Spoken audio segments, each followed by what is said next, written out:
சார்பில் அறிஞர் அண்ணாவின் நினைவு நாளில் அமைதி பேரணி. கோவை வடக்கு மாவட்ட திராவிட முன்னேற்ற கழகத்தின் சார்பாக அறிஞர் அண்ணாவின் நினைவு நாளை முன்னிட்டு அமைதி பேரணி நடைபெற்றது. திராவிடத்தின் அடையாளம் பேரறிஞர் அண்ணாவின் நினைவு நாளில் தமிழக முதல்வர் கழக தலைவர் ஆணைக்கு இணங்க கோவை வடக்கு மாவட்ட திராவிட முன்னேற்ற கழகத்தின் சார்பாக கோவை வடக்கு மாவட்ட கழக செயலாளர் தொண்டாமுத்தூர் ரவி தலைமையில் செல்வ சிந்தாமணி குளம் முன்பிருந்து அமைதி பேரணி தொடங்கி செல்வபுரம் பகுதியில் உள்ள அண்ணா சிலைக்கு மாலை அணிவித்து மரியாதை செலுத்தப்பட்டது. இந்த மாபெரும் பேரணியில் மாநில தீர்மானக்குழு இணை செயலாளர் முத்துசாமி, துணை மேயர் வெற்றிச்செல்வன், சிறுபான்மை நல உரிமை பிரிவு அமைப்பாளர் AM உசேன், மாவட்ட பொருளாளர் அப்துல் ரஹ்மான், பகுதி கழக செயலாளர்கள் கேபிள் மணிகண்டன், ராஜ்குமார், மாமன்ற உறுப்பினர்கள்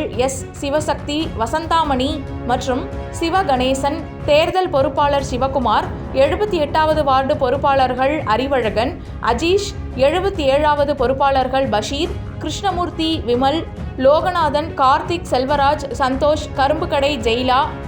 சக்தி, வெற்றி அணிகளின் அமைப்பாளர்கள் தளபதி தியாகு, AK வேலுச்சாமி, தென்னை சிவா, கோவை வடக்கு மாவட்ட நிர்வாகிகள், பகுதி கழக நிர்வாகிகள், பேரூர் கழக செயலாளர்கள், வட்டக்கழக செயலாளர், வட்டக்கழக நிர்வாகிகள், 79வது வட்டக்கழக செயலாளர் இப்ராஹிம்,